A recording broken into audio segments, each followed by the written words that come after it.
All right, Alexandria, thanks so much for being on the Friends with Wheels podcast. First question that I have for you is tell the audience a little bit about you and how you started. Yeah, my name is Alexandria Scalone. I'm a licensed marriage and family therapist. I own a private practice that's called Seattle Family Therapy. I work with families and kids, and specialize in divorce and divorcing families. How I got started. I went to Antioch University, and I studied marriage and family therapy and play therapy to work with kids. And then I went straight into private practice, and have just been learning from a lot of different people since. Mm-hmm. Was working with kids sort of your favorite group or demographic? Yeah, I always knew that I wanted to work with kids. And then I was really fortunate to be a part of the play therapy program. So at Antioch University, Carrie Hamilton runs the play therapy specialty. So I took a year long of how to work with kids, and that was really enjoyable. So I also got just some really good education on how to do it. Mm-hmm. And you said you also work with families, with families, with who are going through divorce families, or where did that come from? It just kind of fell into my lap. I got referred a lot of them and realized that I was good at it and I enjoyed it. And then I got trained in doing divorce mediation as well. So working with families to talk about or to make decisions on the parenting plan and divorce process. Mm-hmm. So tell me, what sorts of things do you work on with kids in your line of work? Well, it's interesting because kids when working with kids, we do a lot of play therapy, and play therapy is making therapy accessible for kids. And so people often are like, "Oh, well, you're just playing." But to me, play therapy is accessibility of therapy. So kids come in, they've got big feelings, they're arguing, there's a lot of change in their household, they're confused, there's stuff going on, they're having a hard time at school, whatever it may be, we're helping them. And so a lot of play is either visualizing it, making charts, drawing it, somehow getting a visual map of what's happening to make sense of it, or experiencing. And so we're practicing, we're role playing, we're it's a lot about our relationship to get to that kind of new place that they want to go. Mm-hmm. And how does play therapy differ from other modalities like EMDR or like CBT, that kind of stuff?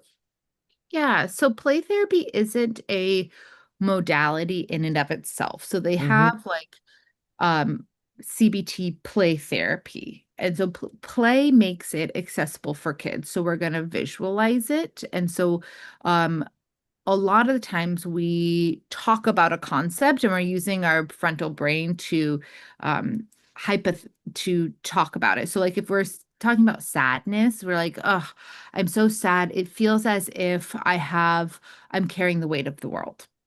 As an adult, we can hold that metaphor in our brain and we can manipulate the metaphor. For kids, they can't do that. And so I might actually take a ball out of my office. I'm like, how heavy is your sadness? Is it this heavy? And I might hand them something that's heavy. Is it this heavy?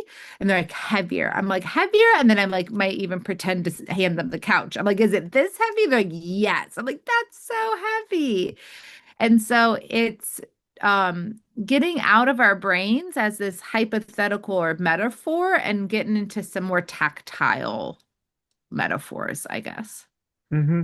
What have you learned in working with kids and sort of using play therapy?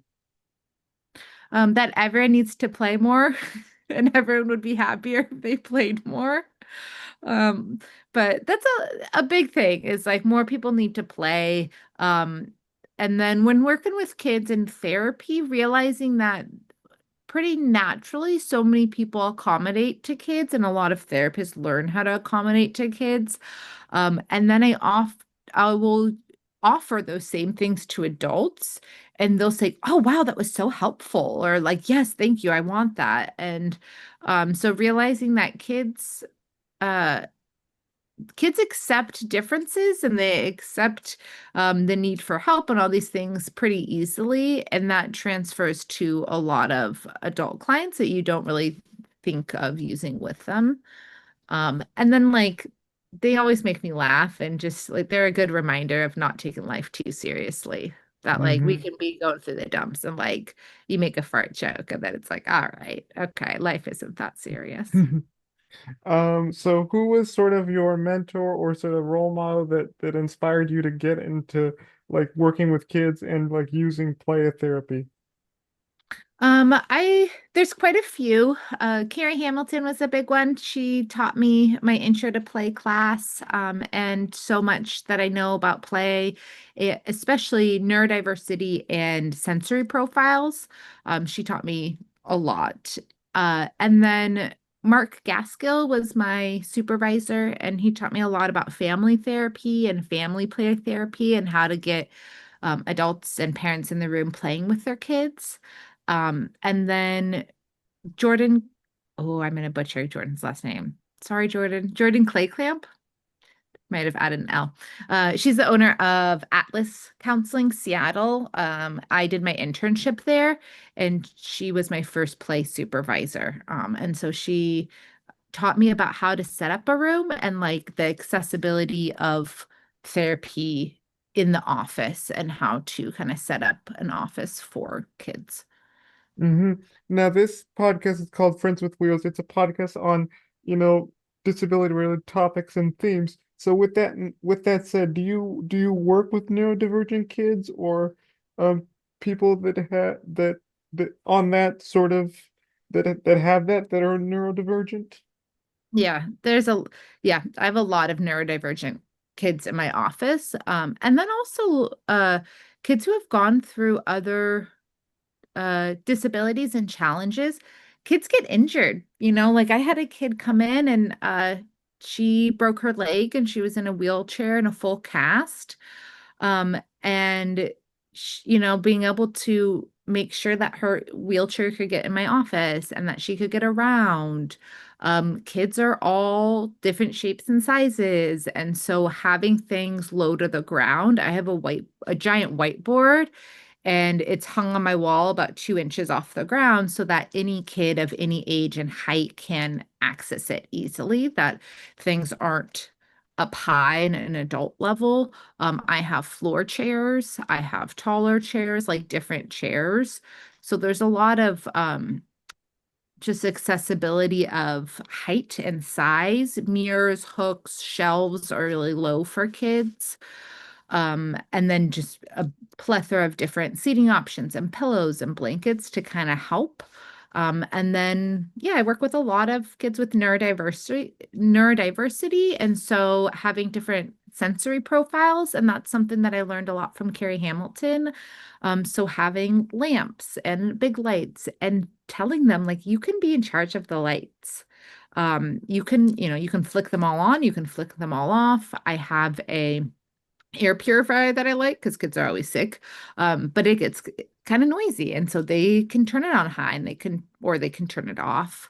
There's fuzzy blankets, like different chairs have different texture. There's a weighted blanket. There's squishmallows. There's uh, rose water spray for the face. So there's different fidget toys. There's just a lot of different sensory textures, light, noise options so that kids can kind of pick and choose. And they can experiment because a lot of being neurodiverse and just any brain in kids is about figuring out what do you like.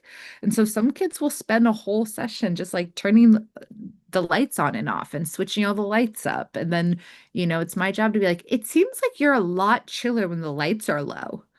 And they like, you could see it register in their brain. They're like, yeah, I guess so. Yeah, because what I was gonna ask is like, what is it? What's it like working with neurodivergent kids, people with different abilities, and so how do you use play therapy in that way? Like, how's it different from like working with like regular kids? Do you have to modify, adapt to their needs, or? Yeah, I mean, sometimes it's the attention span's different. So you're like, I plan this activity. And because most sessions are 50 minutes, so you might say, well, I planned this activity. There's some kids that'll do that full activity for 50 minutes, and there's other kids that they're at 5 minutes. And you're like, oh, I need 10 activities today. Like you got to keep switching them through different things. Um, it's interesting, kids or we as humans develop metaphors in our childhood, and we hold those metaphors in our brain and we manipulate them in our brain. Metaphors or just situations. So when we talk about like at school, when you're with your teacher and they say this, what would you say and how does that make you feel? It's all stuck in our brain.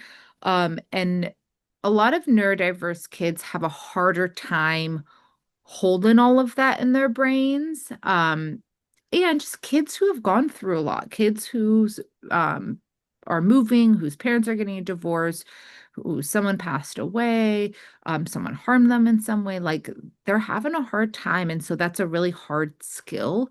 And so it's a lot of visualizing, whether we're drawing it. I have a sand tray and all these little sand tray figurines. And so all the characters are fighting. And so we're having this like conversation of, okay, well, how do the characters interact? Does this person live in two homes? And so it offers this way to kind of talk about the same concept, but it's less personal and it's not held in their brain.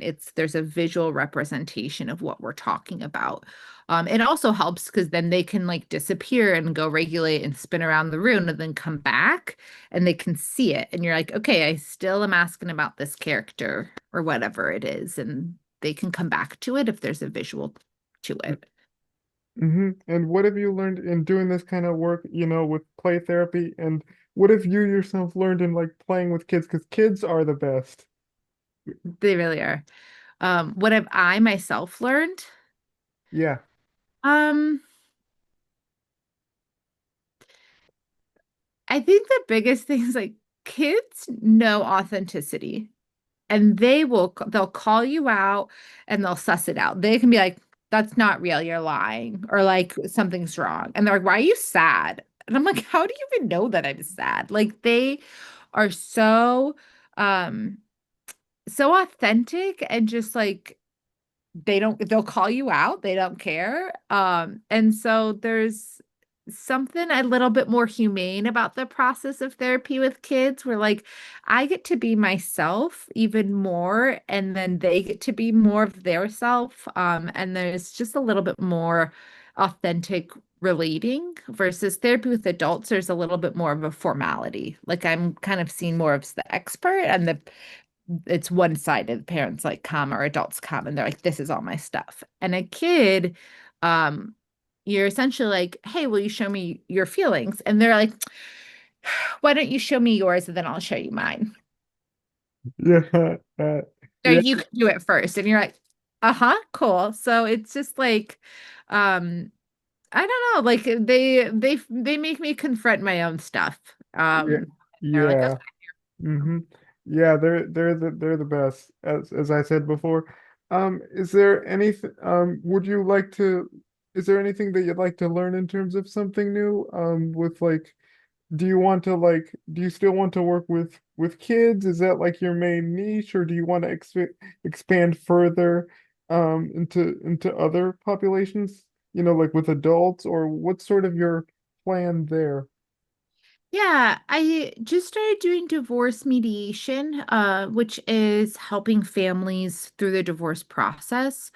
And I want to get better at that. And a big part, I've had a few conversations of how to accommodate to people through that process, because parents going through divorce, like they're just not operating at their best. They're grieving, they're sad, they're overwhelmed. There's so much going on. Oftentimes, their kids are having a hard time. There's so many logistical things and decisions that have to happen. And so, offering accommodations to those people and figuring out how to offer those accommodations. And then, two, just getting better at knowing and understanding what helps families and what makes life easier. So that's part of it. And then a big thing is just getting more involved on a bigger scale. A lot of our problems come from societal issues. And so learning about how policy or something a lot bigger kind of affects our mental health, because that's where change really needs to happen. Hmm. My next question is, like in getting to become, who you where who as a mental health professional working with kids, like what sorts of things did you learn when like going to school, going to college, and then going on this career path of like, working with kids and in the mental health field? Um, Sorry, what was the question? The question was, what sorts of things did I learn? Yeah, while you were in school, like what sorts, how, like, because oftentimes you have to go through like licensure hours, you have to go and get a master's degree, take all sorts of classes, that kind of stuff. So, Yeah. So I studied marriage and family therapy, which means that I studied systems theory. And it's a concept of that we are all interconnected. It comes from a concept through biology. And so it's looking at someone in the context of their social system. And so the specialty that I went into was structural family therapy. So, how does the structure of a family and then the structure of the family surrounding, so their social system, impact everyone's behavior and emotional health, and ultimately symptoms. And so when there's a problem or something's wrong, how does that affect it? And so learning, yeah, just learning how we're all impacted and related to each other was a big part of my education. And it really started to expand. Antioch is very socially justice focused, which means it's looking at how are things passed through generations, how have societal harms to past generations and different groups of people impacted current generations of people? How does the way that our society operate influence our own individual health? So just like understanding how the network is influencing individuals, and then how do you make change when you don't have change to the network? So making change on the individual level that like expands as well. hmm, it's really interesting that you mentioned like family structured therapy because there's another term for that. I think it's called like internal family systems, and it kind of looks at how certain certain the structures of families and how they're sort of broken down. So I've heard of that terminology before, the IFS one. So, Yeah, so IFS takes it inward. So internal family system saying, hey, there's all these like kind of different parts or people inside that are operating yourself. And then structural family therapy looks at all of the people that are outwards. So who's in your family that's impacting yourself? okay. So for those who want to get into family therapy, play therapy, what tips or advice would you give to those who want to become, a mental health professional who want to go into, play therapy, work with kids? Yeah, so for those who are mental health professionals, I highly recommend going to play therapy. I love it. It definitely is a journey and it feels overwhelming. There's definitely some logistical obstacles getting there, but I love it. It brings so much joy to my practice, so much joy to my day. And it's much needed, as far as business goes, like it's really much needed. We need more child therapists, we need more family therapists. We need it. And then as far as those who are looking into getting into therapy, it's a wonderful career. I really enjoy it. I love the deep relationships that I get. And there's a lot of barriers and as far as the economics and money of it. And so if you're looking into it, then I do recommend also looking into the financials of it, because our society just doesn't pay therapists as much as we need for the cost of getting into it. And so it's a great career and I love it, but it's also something to look into the cost and rewards of it all too. Mm-hmm. And for those who want to look up more information about you or your work, what can they do? You can go to seattlefamilytherapy.com and look for Alexandria Scalone. That's my website. And then I'm also part of the KCCL, King County Collaborative Law Organization as well for mediation work. Mm-hmm. All right. Okie dokie. Okay.